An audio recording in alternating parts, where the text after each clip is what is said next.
पे दो वर्ड्स नज़र आ रहे हैं, रेसिडिविज़म वर्सेस रिहेबिलिटेशन। ये रेसिडिविज़म जो है ये लफ्ज़ ये इम्प्लाई करता है, ये सिग्निफाई करता है, ये कहता है कि ये एंटी सोशल बिहेवियर जो है अफेंडर्स का, कन्विक्ट्स का, कि वो दोबारा रीलैप्स कर जाते हैं उस पैटर्न की तरफ कि वो बार बार क्राइम कमिट करते हैं।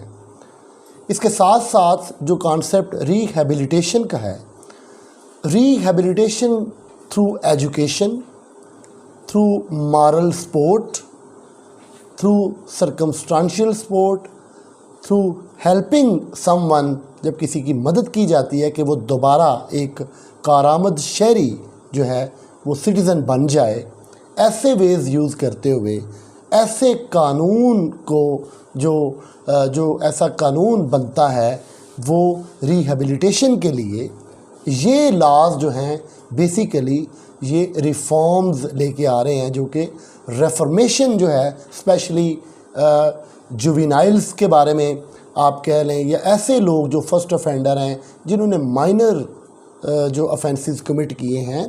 तो ये कॉन्सेप्ट जो है रिफॉर्म्स वाला, this is what which is called rehabilitation as compare to recidivism. आज हम juvenile justice system act 2018 in the light of updated जो अमेंडमेंट्स हैं, we will discuss it today. जुवेनिस वर्ड है जो लैटिन ज़ुबान का लफ्ज़ है, और वो चेंज होता हुआ 17th सेंचुरी में जुवेनाइल बन गया। जुवेनाइल बेसिकली बहुत से ममालिक में जो 18 ईयर से कम हैं वही जुवेनाइल ट्रीट होते हैं। जो माइनर्स हैं, जो लेस ब्लेम वर्दी हैं, जिनको आप ठीक कर सकते हैं और दोबारा मुआशरे में इंटीग्रेशन, उनकी री इंटीग्रेशन हो सकती है, उनकी रिहेबिलिटेशन हो सकती है, फॉर दैट पर्टिकुलर पर्पस जो है वो दुनिया में जुवेनाइल डिलिंक्वेंसी जो है लॉज हैं, और पाकिस्तान में जुवेनाइल जस्टिस सिस्टम एक्ट है 2018 का। हम डायरेक्टली स्टैट्यूट की तरफ चलते हैं। ऑब्जेक्ट आपको इसके लॉन्ग टाइटल में नज़र आ जाएगा। सेक्शन 1 में हम इसका शॉर्ट टाइटल देखेंगे। इसका ऑब्जेक्ट जो है वो है social re integration of juveniles, an act to provide for criminal justice system for juveniles, whereas it is expedient to provide for criminal justice system and social reintegration of juveniles, it is enacted as follows. ये extends to whole of Pakistan है, और इसका जो title है आप इसको juvenile justice system act 2018 कह सकते हैं, and it will come into force at once. Section 2 में डेफिनेशंस जो हैं उसको हम देखते हैं। ए कहता है best interest of the child, means कि वो बुनियाद, वो बेसिस किसी भी फैसले के लिए, किसी चाइल्ड के लिए, to ensure fulfilment of his basic rights, उसके बुनियादी हकूक़ उसको दिए जाएंगे, एंड नीड्स, उसकी ज़रूरियात, उसकी शनाख्त, उसकी सोशल वेलबींग, उसकी फ़िज़िकल, इमोशनल और साइकोलॉजिकल डेवलपमेंट, ये सारी चीज़ें जो हैं ये सेक्शन 2A में वो कह रहा है कि ये बेस्ट इंटरेस्ट होगा किसी भी चाइल्ड का। अब चाइल्ड वो होगा जो 18 साल से कम होगा, ये सब सेक्शन ये भी कह रहा है। कोड वही होगा जो ज़ाब्ता फ़ौजदारी 1898 होगा। डाइवर्जन ये कॉन्सेप्ट है जो मुतबादल रास्ता देता है किसी भी फ़ैसले के लिए, किसी भी मामला फहमी की तरफ जब आप जाते हैं, दैट इज़ अल्टरनेटिव प्रोसेस जिसको आप जुवेनाइल जस्टिस सिस्टम एक्ट का आप आप बुनियाद कह सकते हैं जिसमें इसको वो देखते हैं। क्या है ये डाइवर्जन? डाइवर्जन जो है लीगल सेंस में डाइवर्जन ये है कि आप एक सेट पैटर्न से हट के एक नया रास्ता लेते हैं। जैसे मैंने पहले कहा कि वो जो हमने देखा रेसिडिविज्म वर्सेस रिहैबिलिटेशन, तो ये डाइवर्जन जो है ये रिहैबिलिटेशन की तरफ जाती है, जो कोर आइडिया है जुवेनाइल जस्टिस सिस्टम एक्ट 2018 का। Means an alternative process of determining the responsibility and treatment of a juvenile, ये ट्रीटमेंट भी इसमें आ गई, on the basis of his social, cultural, economic, psychological and educational background. उस juvenile का जो social, cultural, educational background होगा, keeping in view all these factors, उसके treatment के लिए, उसकी वेलबींग के लिए, उसकी बेहतरी के लिए, मुआशरे में दोबारा उसको लेके आने के लिए जो रास्ता होगा उसको हम डाइवर्जन कहेंगे, without resorting to formal judicial proceedings. बजाय इसके कि उसका पूरा ट्रायल किया जाए। अगर एक केस ऐसा सामने आ जाता है, सामने एक कंप्लेनेंट है जिसके अगेंस्ट उस जुवेनाइल ने कोई क्राइम कमिट किया है या कोई फेलोनी की है, कोई ऐसा काम किया है, तो डाइवर्जन क्या होगी? डाइवर्जन ये होगी कि आप उस कंप्लेनेंट को पूछते हैं कि भाई यार जाने दो, बच्चा है, दोबारा नहीं करेगा, माफ़ कर दो, पार्डन कर दो। या आप कहेंगे क्या नुकसान हुआ है आपका, वो बताएगा मेरा ये नुकसान है, चलो यार भर देते हैं, आप वो भर देते हैं। और अगर आप ये कहते हैं तो बजाय इसको जेल भेजने के हम इसकी रेफर्मेशन के लिए इसको किसी इदारे में भेज देते हैं, जहाँ पे इसकी जो है इसकी वेलबींग के लिए इसको समझाया जाएगा, इसको बताया जाएगा, इसकी काउंसलिंग की जाएगी, इसको एजुकेट किया जाएगा। हम किसी ऐसे इदारे को कह देते हैं, तो इसके लिए यही काफ़ी है। That is what which is called diversion in simplest way. आपको ये ज़हन में होना चाहिए। गवर्नमेंट, फेडरल या सूबाई कोई भी हो सकती है। गार्डियन क्या होगा? ए पेरेंट और a person who has been appointed as guardian by the court, or a person who has actual care of the child, जिसके पास उसकी actual care है। actual care means within a span of 24 hours उसको पता है कब ये उठता है, कब ये खाता है, कब ये पीता है, उसकी actual care में, उसकी supervision में होगा। that is called guardian।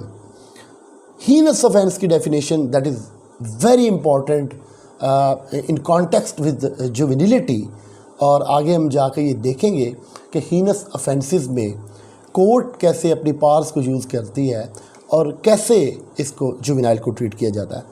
Heinous offence को इस तरह डिफाइन करते हैं, which is serious, which is gruesome, which is brutal, sensational in character और shocking to public morality, and which is punishable under the Pakistan Penal Code or any other law for the time being force, किसके साथ?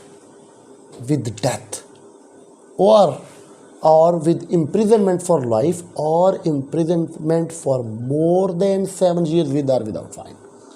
This is the categories। उसको death, उसकी penalty है, life imprisonment है या 7 साल से ऊपर उसकी सज़ा है, और वो जो जुर्म है वो शॉकिंग है, वो ग्रूसम है। ग्रूसम मीन्स आप ये कह सकते हैं कि वो हॉरर, खौफ क्रिएट कर देता है। अब एक जुवेनाइल किसी ग्रोन अप बंदे को हैचेट्स के साथ वार करके उसके पीसेस कर देता है, that will be called a gruesome murder. Horror create कर देता है। उसके अलावा वो ये कहते हैं कि वो ब्रूटल है, इनह्यूमन है, गैर इंसानी है, ऐसा इंसान नहीं करते इन रूटीन मैटर। तो that is what which is called heinous offence. ये उसकी डेफिनेशन है, और उसकी सज़ा अगर पीनल कोड या किसी और लॉ के तहत ये होगी तो ये उस कैटेगरी में फॉल कर जाएगा।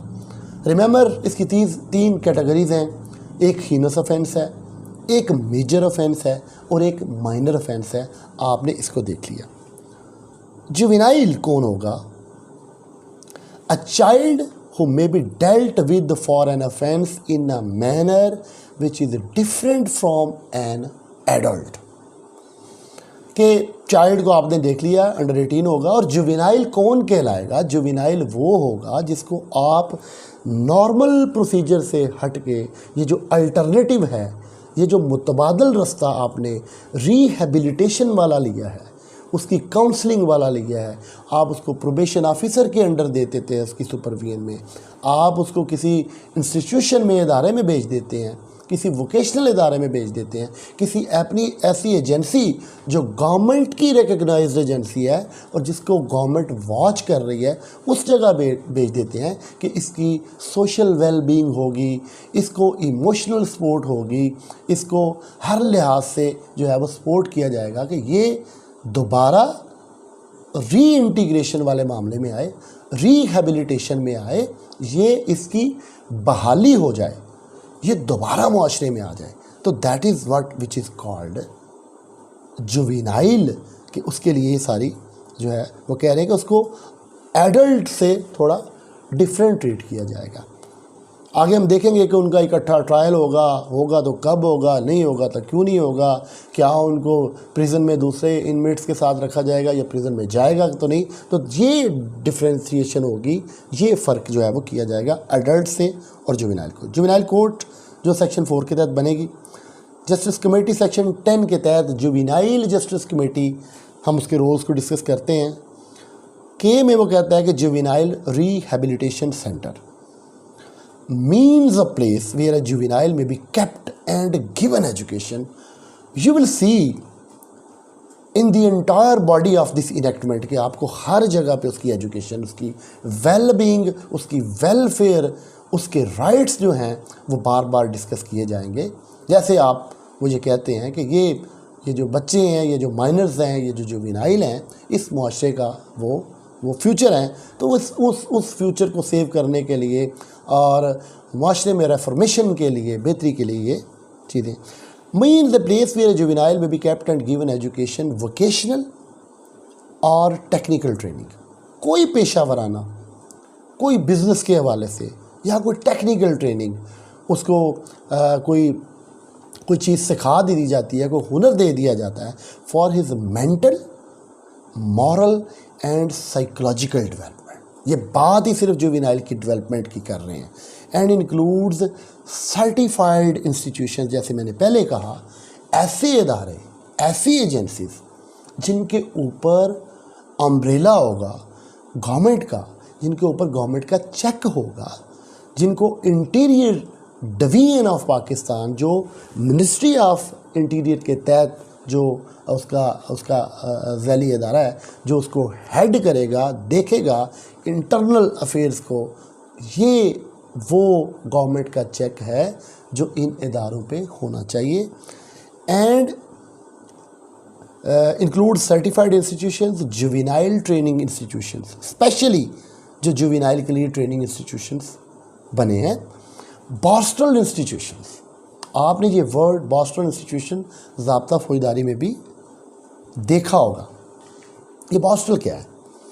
ये बॉस्टल 1902 में यूके में कैंट में, बॉस्टल एक जगह का नाम है, कि वहाँ पे इसी टारगेट को, इसी ऑब्जेक्टिव को अचीव करने के लिए जो इसके टाइटल में लिखा गया है, रीइंटीग्रेशन के लिए, बेहतरी के लिए, वो एक इदारा, एक जगह मुंतखब की गई कि ये पैरेलल सिस्टम जो है, ये इनकार्सिरेशन वाला, ये सज़ाओं वाला, ये इम्प्रिजनमेंट वाला, उसके साथ साथ ये ऐसे जो लोग हैं उनके लिए ये भी होना चाहिए। तो अब ये टर्म बॉस्टल इंस्टीट्यूशंस जो है वो इसने एक लेगेसी क्रिएट की है। तो आज भी कोई इदारा ऐसा बनता है जो जुवेनाइल के लिए है, तो उसको वो बॉस्टल इंस्टीट्यूशन का भी नाम बाद औक़ात दे देते हैं।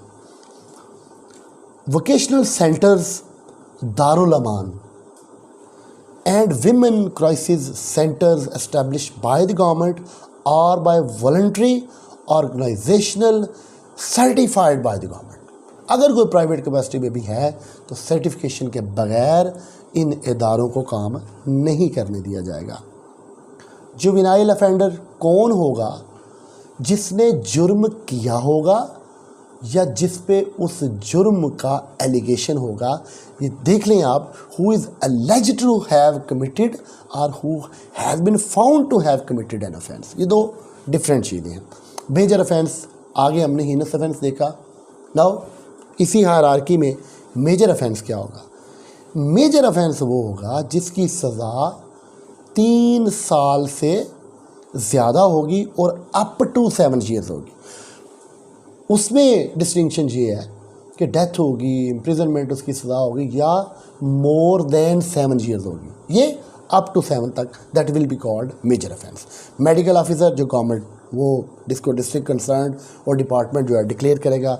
माइनर ऑफेंस ये थर्ड कैटेगरी है, अप टू 3 ईयर्स तक आर विद और विदाउट फाइन इसकी सज़ा होगी। ये माइनर ऑफेंस होगा। ऑब्जर्वेशन होम, ये ऑब्जर्वेशन होम जो है ये क्या है?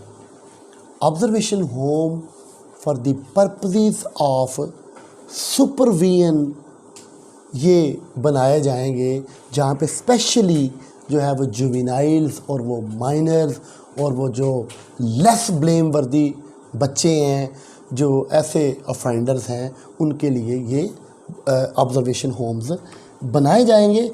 ये for the purpose of segregation, separation, अलहदा किया जाएगा हार्डन क्रिमिनल्स को और उन क्रिमिनल्स को जिनको आप जुवेनाइल ट्रीट करते हैं उनके लिए ऑब्जर्वेशन होम्स होंगे।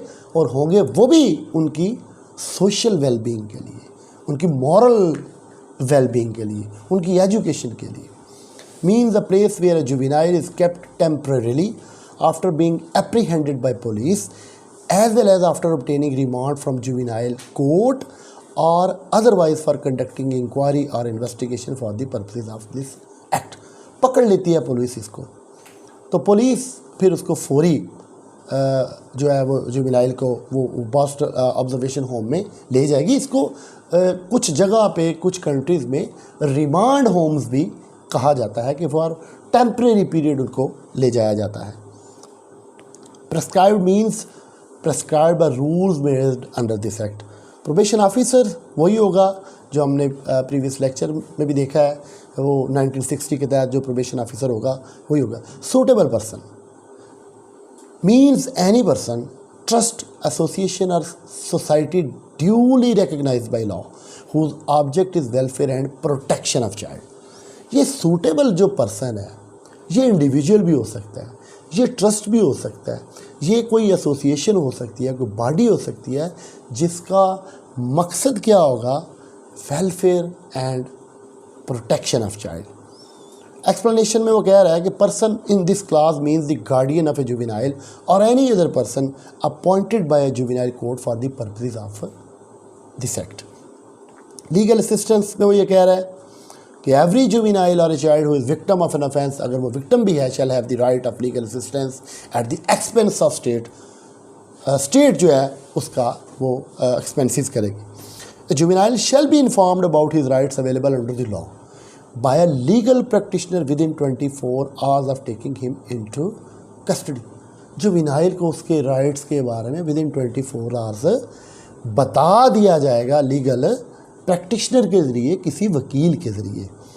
A legal practitioner appointed by the division concerned or relevant department of provincial governments or by the juvenile court for providing legal assistance, उसकी लीगली मदद करेगा अदालतों में। To a child victim of an offence or a juvenile shall have at a least 7 years standing at bar। वो victim होगा या वो juvenile offender होगा, वो बता रहे हैं, वो कह रहे हैं कि कम से कम उसकी जो लीगल असिस्टेंस के लिए वो जो वकील होगा उसकी कम से कम किसी बार एसोसिएशन में 7 साल तक वो जो है वो स्टैंडिंग होगी। Juvenile court, the prime minister in consultation with the concerned high court, high court के साथ कंसल्ट करके एस्टैब्लिश करेगा या डेजिग्नेट करेगा। अगर इस्टेब्लिश करेगा तो नई अदालतें बनाएगा, अगर डेजिग्नेट करेगा तो ऑलरेडी जो अदालतें काम कर रही हैं उसमें से किसी जज को वो कह देंगे कि भाई आप बीइंग जुवेनाइल कोर्ट काम कर रहे हैं। This is what which is difference between establishment और डेजिग्नेशन। वन और मोर जितनी ज़रूरत होंगी 3 माह के अंदर अंदर इस एक्ट के लागू होने के, ये शर्त रख दी उन्होंने। अ जुवेनाइल कोर्ट में बी एस्टैब्लिश्ड फॉर 1 और मोर सेशन डिवीजन। सेशन डिवीजन वो जो डिस्ट्रिक्ट होगा उसका वो होगा, उसमें वो बनाएंगे। And in that case the juvenile court may hold trial of a case at such place, ऐसी जगह पे जहाँ पे हाई कोर्ट कह सकती है, स्पेसिफाई कर सकती है। क्या क्वालिफिकेशन होगी उस जज के लिए? वो कोई भी कोर्ट जो है वो जुवेनाइल कोर्ट नहीं कहलाएगी। वो ये कहते हैं अनलेस ही इज़ और हैज़ बीन ए सेशन जज, अगर वो सेशन जज होगा, एन एडिशनल सेशन जज और ए जुडिशल मजिस्ट्रेट जिसकी पावर सेक्शन 30 की होंगी, या इनके अलावा कोई प्रैक्टिसिंग एडवोकेट भी जो है वो बीइंग जुवेनाइल कोर्ट काम कर सकता है जब गवर्नमेंट उसको बनाएगी, who has at least 10 years standing at bar and the latter shall be appointed on such terms and conditions that the PM may determine in consultation with the concerned high court। उसका नाम जाएगा, बताएंगे कि ये आपका tenure होगा, इतनी आपकी पे होगी, ये बात हो रही है उस लॉयर की अगर उसको अपॉइंट करते हैं। That is the qualification for appointment as juvenile court shall have exclusive jurisdiction to try cases in which juvenile is accused of commission of an offence। subsection 5 subject to subsection 4, अगर एक अदालत में already cases pending है तो on commencement of this act वो ये कह रहे हैं कि जो पेंडिंग केसेस हैं उस ट्रायल कोर्ट में जिसमें जुवेनाइल मुलज़म है, those will be transfer to the court which is established as juvenile court और which is designated as juvenile court. अब जुवेनाइल कोर्ट जो है जिसके पास ये केसेस गए हैं उसके लिए ज़रूरी नहीं है कि जो पिछली कोर्ट है उसमें अगर कुछ एविडेंस रिकॉर्ड हो चुकी है तो वो दोबारा उसको बुलाए। तो वो कोर्ट जो है वो उसी ऑलरेडी रिकॉर्डेड एविडेंस पे भी अपना डिसीजन बेस कर सकती है। सबसेक्शन 7 ये कहता है अगर किसी कोर्ट ने कॉग्निजेंस ले ली है और उसको ये पता चल जाता है केस के मेरे पास ये जो केस है ये जुवेनाइल का है, तो वो केस जुवेनाइल कोर्ट में भेज देगा ताकि जिस कोर्ट में जुवेनाइल का केस चलना चाहिए उसी अदालत में भेज दिया जाए फॉर फर्दर प्रोसीडिंग्स। वो ये कह रहा है। सब सेक्शन ये कहता है कि उसने 6 माह के अंदर अंदर इस जुवेनाइल का केस जो है वो डिसाइड करना है, ये लिमिटेशन है। अगर जुवेनाइल कोर्ट जो है 6 माह का जो पीरियड है जो एक्ट डिमांड कर रहा है उस कोर्ट से, वो किसी वजह से कंप्लीट ट्रायल नहीं हो पाता तो हाई कोर्ट से वो कोर्ट जो है वो एक्सटेंशन सीक करेगी, फर्दर टाइम मांगेगी। अगर किसी वजह से वो फर्दर टाइम नहीं ले सके तो ये कंप्लेनेंट के पास भी राइट होगा और जुवेनाइल के पास भी राइट होगा कि वो एप्लीकेशन हाई कोर्ट दे लें और बताएं कि ये 6 माह में नहीं हुआ, मज़ीद हमें टाइम चाहिए। जुवेनाइल कोर्ट ऑर्डिनरी कोर्ट्स में भी अपनी सिटिंग कर सकती है वाइल ट्राइंग द केसेस, और किसी और जगह पे भी जहाँ पे उनको वो बेहतर लगे वो कर सकते हैं। अब बात आ गई है अरेस्ट ऑफ जुवेनाइल, उसकी गिरफ्तारी के हवाले से।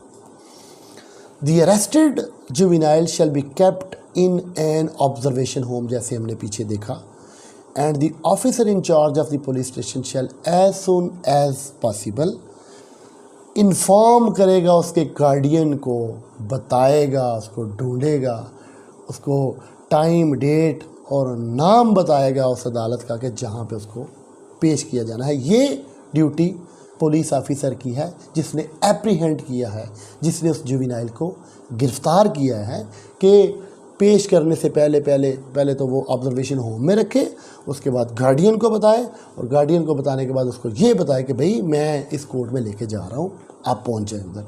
ये उसकी ड्यूटी है।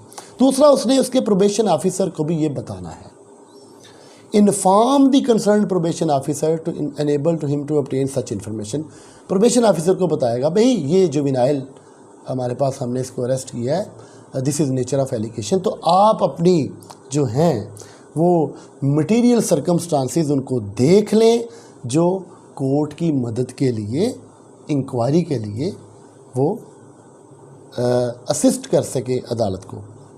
No juvenile shall be arrested under, अच्छा ये कह रहे हैं कि एक तो ड्यूटी उसकी ये आ गई कि वो उसके गार्डियन को बताएगा, दूसरी ड्यूटी उसकी ये है कि प्रोबेशन ऑफिसर को इन्फॉर्म करेगा about arrest of that juvenile for the very purpose के जितने सर्कमस्टांसेस जो हैं जो कोर्ट की मदद के लिए काफ़ी हो सकते हैं उनके बारे में इंक्वायरी करें।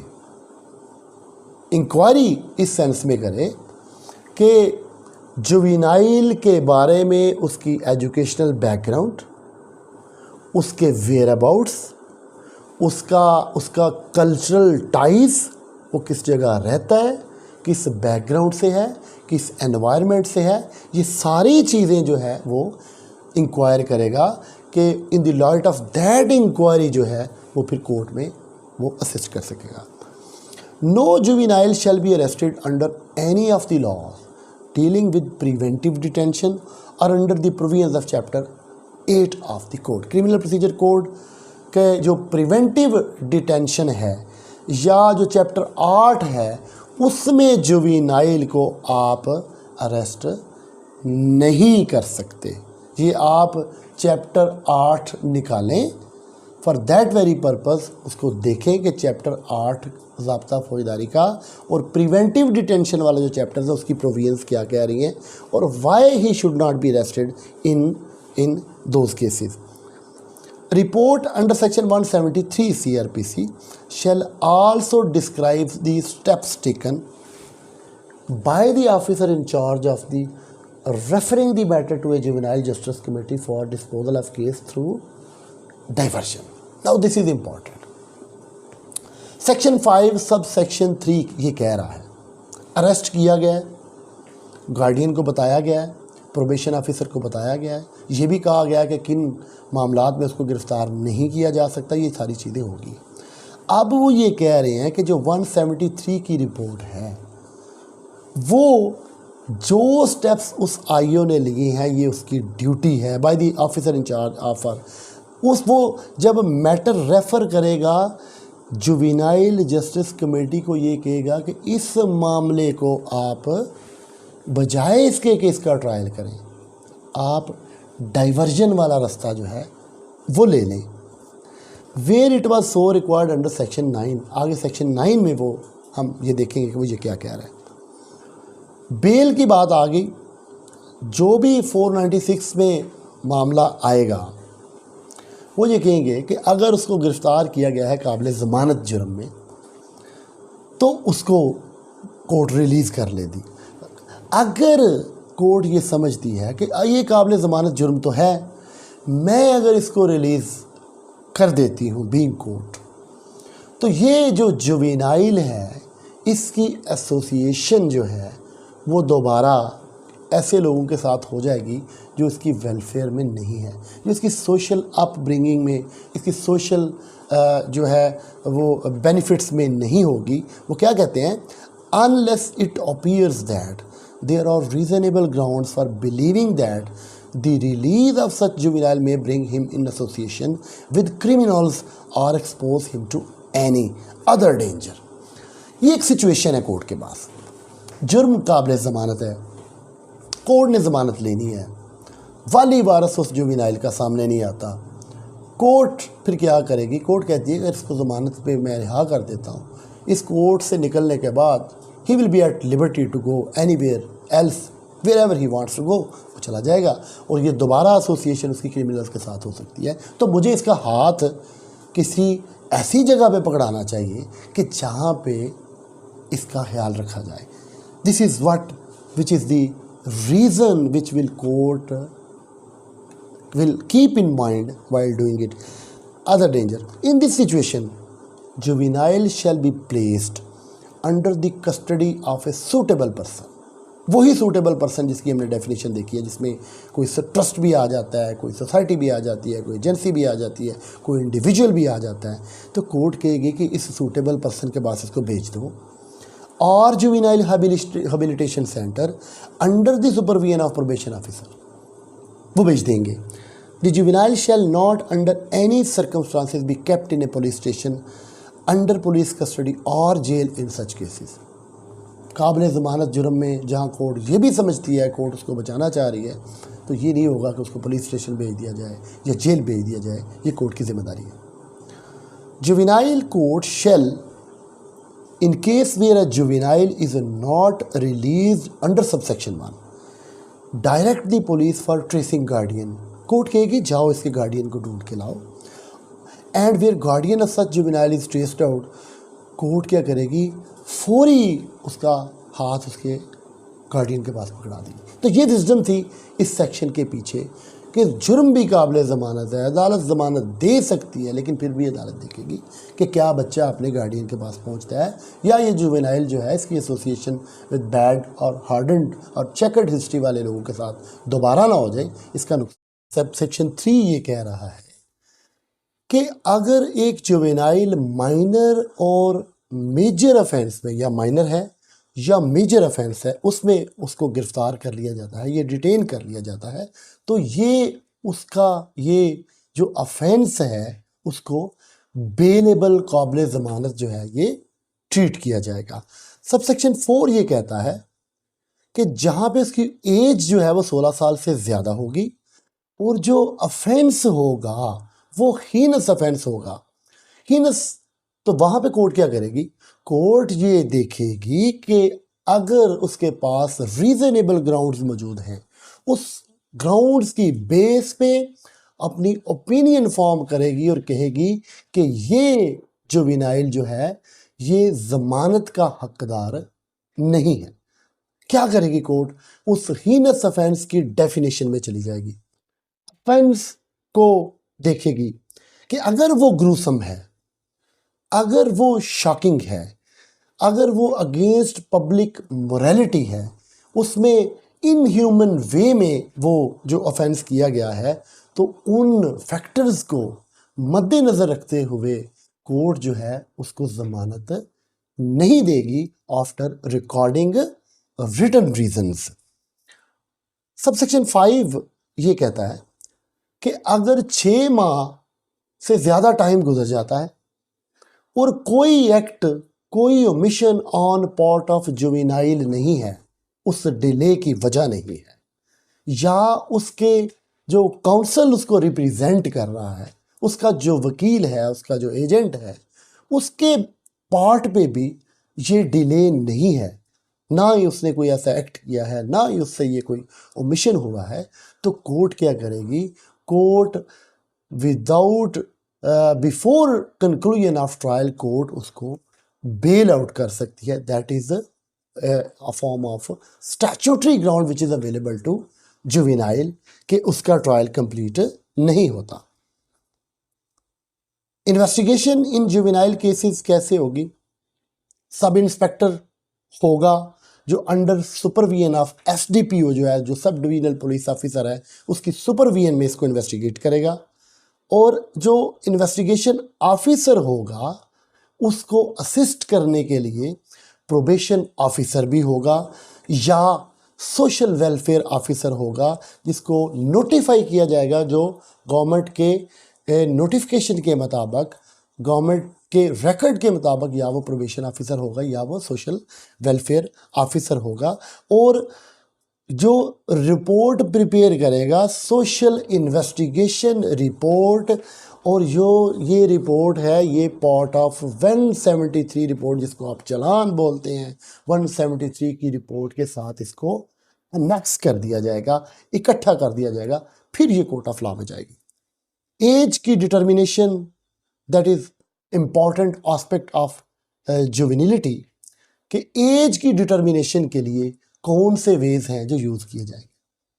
अगर तो वो जो आईओ है उसकी इंक्वायरी में वो ये देखता है कि फिजिकल अपीयरेंस से ये जुवेनाइल जो है ये इसकी डिक्लेरेशन हो सकती है, या वो एक टेंटेटिव असेसमेंट करता है थ्रू इंक्वायरी, या बर्थ सर्टिफिकेट सामने आ जाता है, या कोई पर्टिनेंट डॉक्यूमेंट जिसमें जो वर्ड पर्टिनेंट लिखा हुआ है, pertinent means that is directly related to the age of that juvenile, उसके एजुकेशनल सर्टिफिकेट से ये बात सामने आ जाती है, तो वो अपनी इंक्वायरी करेगा। Shall make an inquiry, the word shall is used in this. और इन डॉक्यूमेंट्स की गैर मौजूदगी में मेडिकल एग्जामिनेशन के जरिए भी उसकी एज डिटरमिन हो सकती है। इन्वेस्टिगेशन के बाद अब वो ये कहते हैं कि जब एक अक्यूज पर्सन जुवेनाइल है, वो who physical appears to be a juvenile, जो अपनी ज़ारी हदोहाल से, सूरत हाल से, अपनी शबाज से, अपनी शक्ल से, अपनी फिजिकल फीचर से जुवेनाइल लग रहा है, is brought before a court under section 167 for physical remand purpose, the court before granting further detention shall record its findings regarding age on the basis of available record। वो record जो IO ने through inquiry collect किया होगा, या कोई birth certificate होगा, या कोई ऐसी चीज़ होगी, including the report submitted by the police और मेडिकल एग्जामिनेशन रिपोर्ट। अगर थ्रू मेडिकल ये बात सामने आ जाती है कि ये जुवेनाइल है, तो कोर्ट उसके बारे में अपनी फाइंडिंग्स देगी। Disposal of case through diversion. Now by deviating from the regular course, उससे हट के, उस ट्रायल प्रोसीजर से हट के, जैसे हमने डाइवर्जन की पहले भी बात की है, कोर्ट क्या करेगी? With the consent of a juvenile और his guardian, as the case may be, the complaint against juvenile relating to offences as specified in subsection 6 जो नीचे आएगा, shall be referred to the juvenile justice committee. Role of juvenile justice committee जो है वो सामने आ जाएगा, वो refer कर देगी कि इसको थ्रू डाइवर्जन जो है इसको डिस्पोज ऑफ हो जाना चाहिए। अब ये जो डाइवर्जन है ये एट एनी स्टेज हो सकती है। अगर इन्वेस्टिगेशन का प्रोसेस चल रहा है उसमें भी हो सकती है, अगर ट्रायल का प्रोसेस है तो उससे भी हो सकती है, और कोर्ट इसको प्रेस्क्राइब्ड मैनर में, जो in the light of rules and regulations हैं, वो इसको कर सकती है। Where a case is referred to the juvenile justice committee by the police, या पुलिस रेफर करती है, the submission of report of police officer required under section 173 of the code shall be postponed. अगर वो investigation phase में ही मामला चल रहा है तो वो 173 की जो फाइनल रिपोर्ट है वो नहीं भेजेंगे। Juvenile justice committee shell dispose of a case with consent of the person against whom the offence was committed. जिस बंदे के अगेंस्ट जो मुद्दई है, जो कंप्लेनेंट है, जिसके अगेंस्ट उस जुवेनाइल ने ऑफेंस कमिट किया है, उसकी कंसेंट, उसकी मर्जी, वो सुप्रीम कंसिडरेशन होगी, वो कंडीशन प्रेसिडेंट होगी। सबसे पहले उससे पूछा जाएगा, उसकी मर्जी ली जाएगी by resorting to different modes of diversion. अब मोड क्या है डाइवर्जन के, ये अगर आपको क्वेश्चन इंडिपेंडेंट डाइवर्जन पे आ जाता है तो आप उसकी डेफिनेशन से लेंगे, उसके बाद मोड्स लेंगे, फिर आप उसकी स्टेजेस बताएंगे, फिर आप वेज बताएंगे कि किस तरह वो डाइवर्जन होगी। तो ये क्या जो हैं वो मोड्स हैं वो देख लेते हैं। Restitution of movable property. अगर किसी जुवेनाइल ने पिक पॉकेटिंग की है, किसी बंदे की जेब से कोई चीज़ निकाली है, पैसे निकाल लिए, या उसकी कोई वैसे वैल्यूएबल जो है वो मूवेबल प्रॉपर्टी वो ले लिए, तो वो उसको रिस्टोर कर देंगे। रेस्टिट्यूशन मीन्स रिस्टोर कर देंगे, वापस दे देंगे। This is the first way. Reparation of the damage cost, repair work हो जाएगा।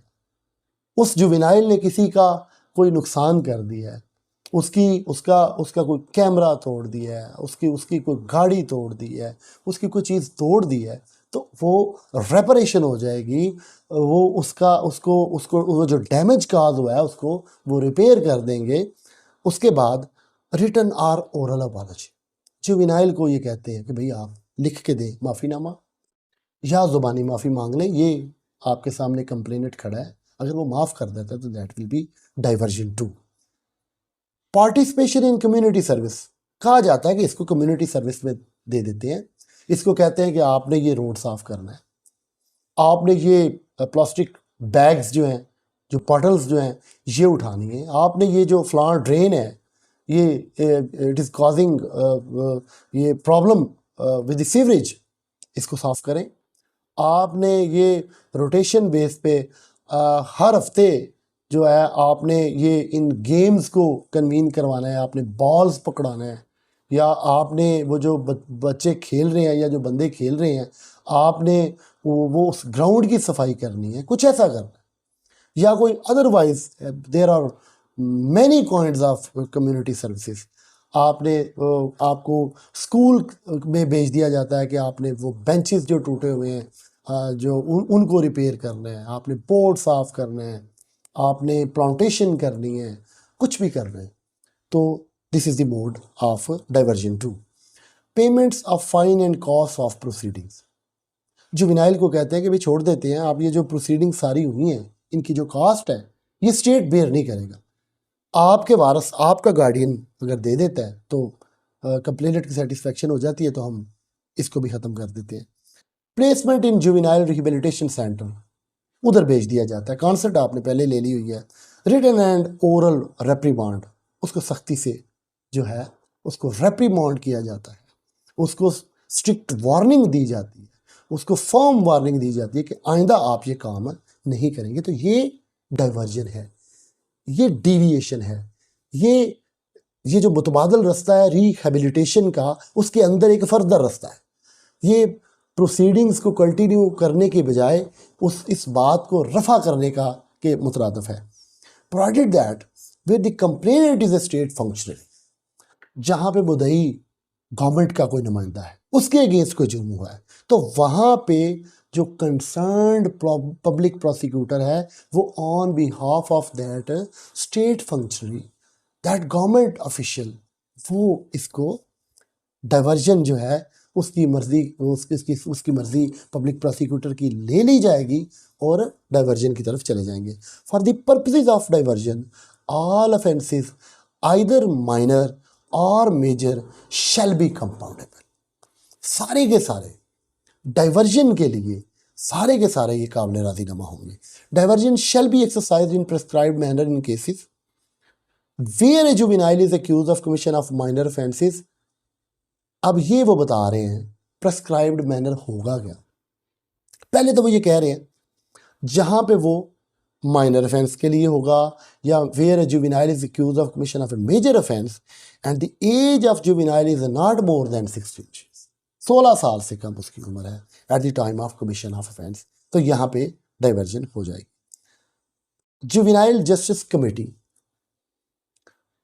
जुवेनाइल जस्टिस कमेटी की फॉर्मेशन जो है इस एक्ट के नाफजुल अमल होने से, इस एक्ट के लागू होने से, इसको लीगल फोर्स मिलने के 3 माह के अंदर अंदर जो हैं वो ये कमेटीज जो हैं in consultation with the concerned session judge of that session division shall establish the juvenile justice committee for each such division। अब इसके मेंबर्स हम देखते हैं, ये 4 उसके मेंबर्स होंगे।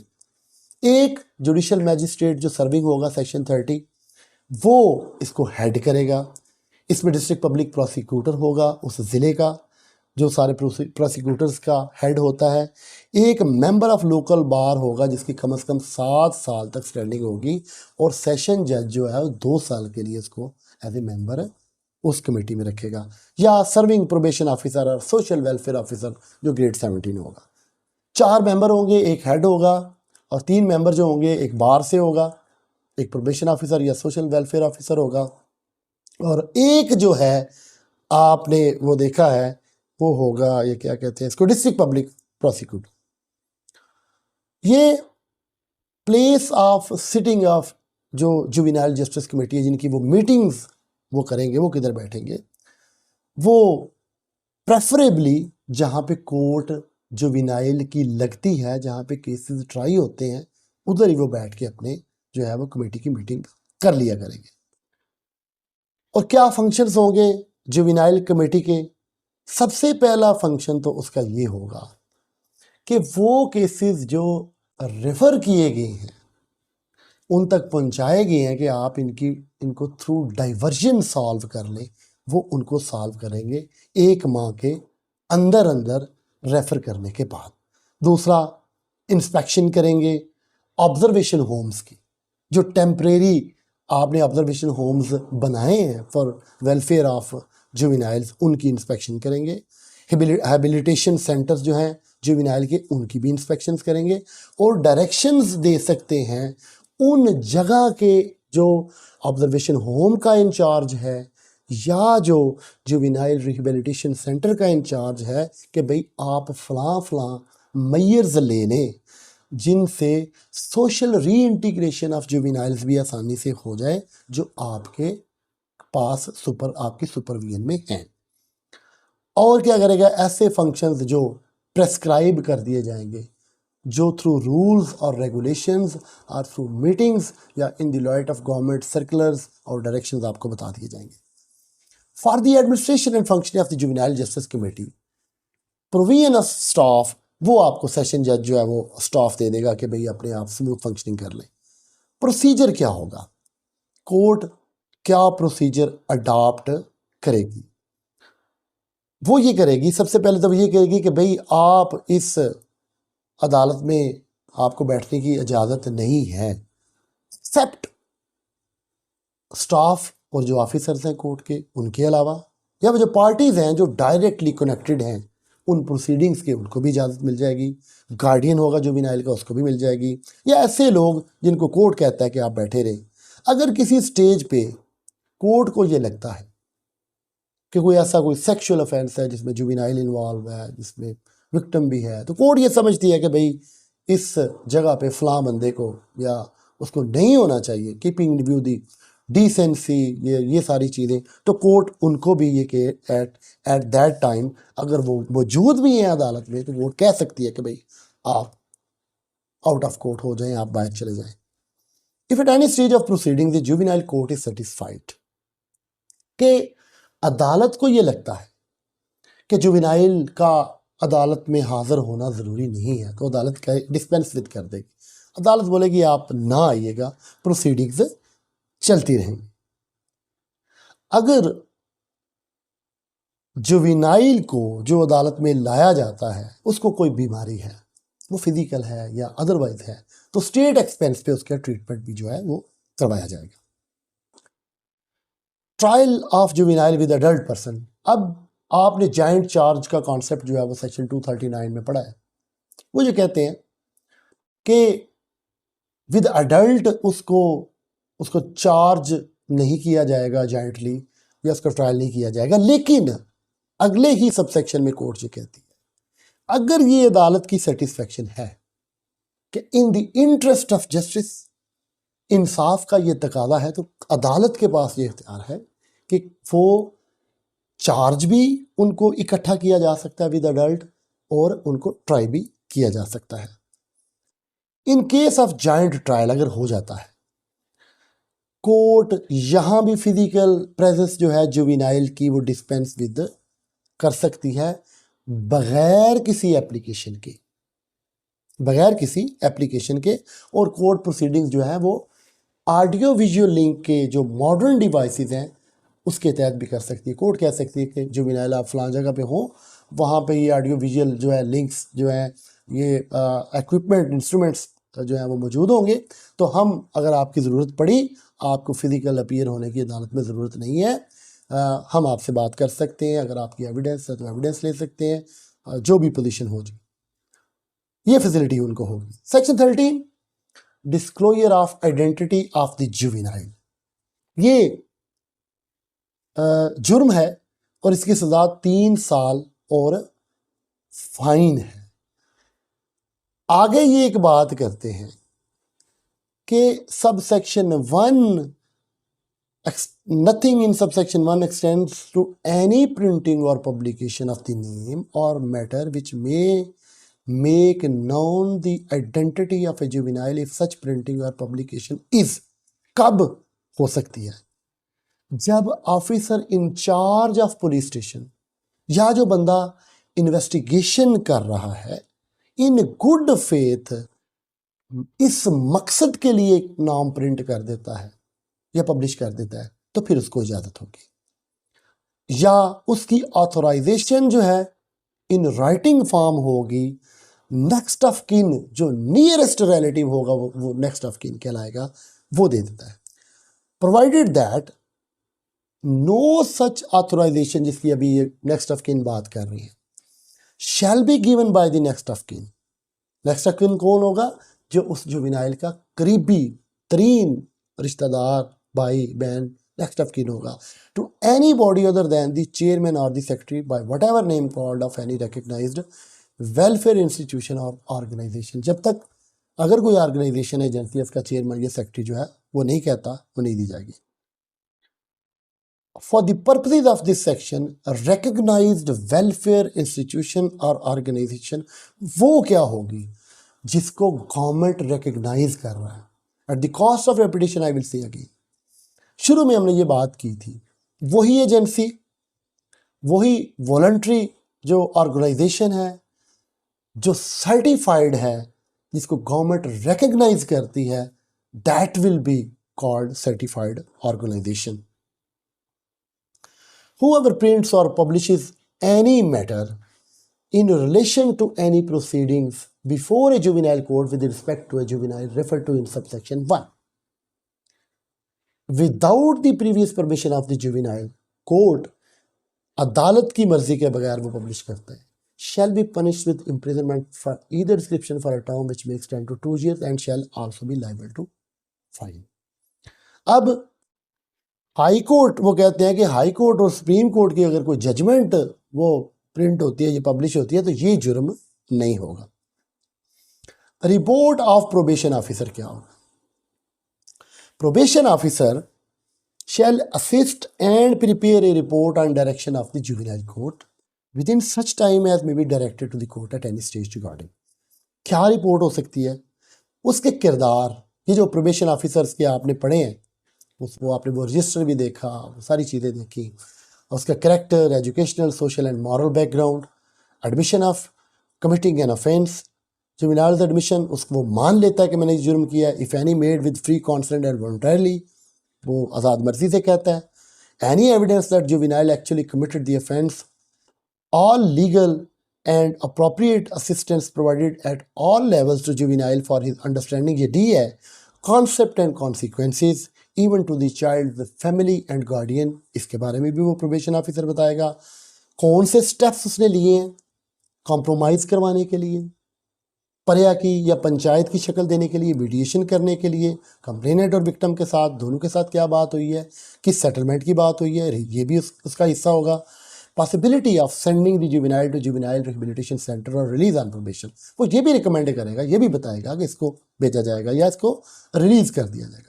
Subject to subsection 3, the report of the probation officer submitted to the juvenile court shall be treated as confidential। ये confidential होगी, ये ओपन नहीं होगी। अगर जुवेनाइल कोर्ट ये रिपोर्ट का जो सब्सटेंस है उसके गार्डियन को ये समझती है कि देना चाहिए, तो वो दे सकती है, और उसके बाद an opportunity of producing such evidence as may be relevant to the matter stated in report, उसके बाद जो कोई एविडेंस उस रिपोर्ट में है तो वो बात भी सामने लाई जा सकती है। Section 15 powers of juvenile court to order for release. Section 14 की रिपोर्ट जो प्रोबेशन ऑफिसर देगा, उसके बाद कोर्ट का अख्तियार है कि कोर्ट उसको प्रोबेशन पे रिलीज कर दे, keeping in view the interest of the child. Court उसको अगर ये समझती है कि प्रोबेशन ऑफिसर ने ये कहा है, या उसको विक्टिम और कंप्लेनेंट भी ये कहते हैं कि हमने माफ़ कर दिया, लेकिन फिर भी अदालत के पास ये इख्तियार होगा कि ये अगर इन फेवर ऑफ स्टेट ये फैसला नहीं होगा, इन पब्लिक इंटरेस्ट नहीं होगा, तो कोर्ट ज़रूरी नहीं कि उसको रिलीज़ कर दे। Even the complainant pardons him. Court community service के हवाले से fine, compensation, restitution of property, counselling के हवाले से कोई भी ऑर्डर पास कर सकती है। जुवेनाइल ऑफेंडर को प्रोबेशन पे उसके गुड कंडक्ट की वजह से रिहा कर सकती है और वो उसको रिहेबिलिटेशन सेंटर में भेज सकती है। और ये चीज़ में रखेगी कोर्ट कि उस रिहेबिलिटेशन सेंटर में भेजना जो है उस जुर्म की जो टोटल सज़ा है उससे ज़्यादा नहीं होनी चाहिए। प्रोबेशन ऑफिसर को ये कह सकती है कि direct the probation officer to submit probation report in prescribed manner provided that if a juvenile offender fails to comply, अगर वो इन कंडीशंस को फुलफिल नहीं करता तो वो प्रोबेशन ऑर्डर को उस न्यू रिपोर्ट की रोशनी में जो है वो कैंसिल भी कर सकती है। एक ऑर्डर कोर्ट और कर सकती है कि अगर उसकी एज ऐसी है तो उसको उस एज की मैच्योरिटी तक 18 साल तक भी कोर्ट उसको रिहेबिलिटेशन सेंटर में भेज सकती है, या उस अरसे के लिए भी जब तक उसकी जो है इम्प्रिजनमेंट कंप्लीट नहीं होती। Orders that shall not be pass with respect to a juvenile. अब कौन से वो काम है जो कोर्ट नहीं कर सकती? जनरली कोर्ट ये नहीं कह सकती या ऐसा ऑर्डर नहीं कर सकती कि इसको फेटर्स में इसको बेड़ियां लगा दो, इसको हैंडकफ कर दो। जनरली मैं ये बात कर रहा हूँ, exceptions are always there. No person who was a juvenile offender at the time of commission of offense shall be awarded punishment of death. पहली बात तो ये इसको सजाए मौत नहीं दी जा सकती। दूसरी बात, उसको हैंडकफ, उसको उसका लेबर के लिए कहना, उसको फिजिकली पनिश करना, कॉर्पोरल पनिशमेंट, सॉलिटरी कन्फाइनमेंट, ये सारी चीज़ें नहीं कर सकती। एक्सेप्ट कहाँ पे कर सकती है? He may be handcuffed or put into a solitary confinement. उसको अलहदगी में उसको कन्फाइन किया जा सकता है। इन ए जुवेनाइल रिहेबिलिटेशन सेंटर और observation home for a period not exceeding 24 hours.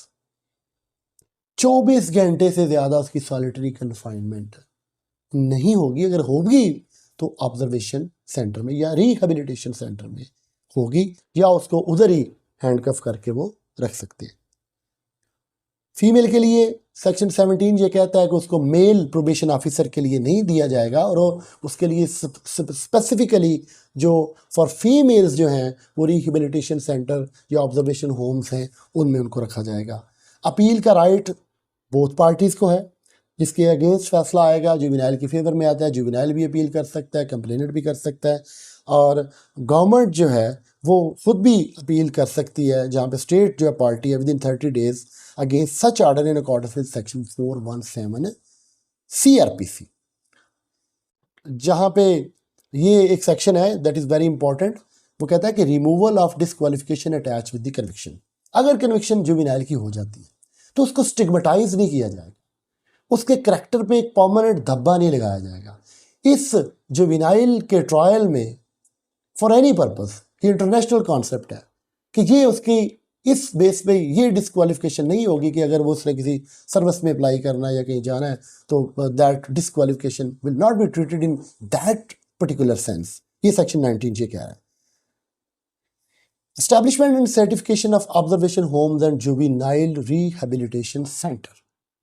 Interior division जिन वोकेशनल इंस्टीट्यूट्स को, जिन बॉस्टन इंस्टीट्यूट्स को, जिन रिहेबिलिटेशन सेंटर्स को, जिन एजेंसीज को रिकग्निशन देगा, एक्रेडिशन देगा और उनको सर्टिफिकेशन देगा, वही इदारे जो हैं इस फंक्शनिंग में इस सारे प्रोसेस में जो है वो पार्टिसिपेशन कर सकते हैं।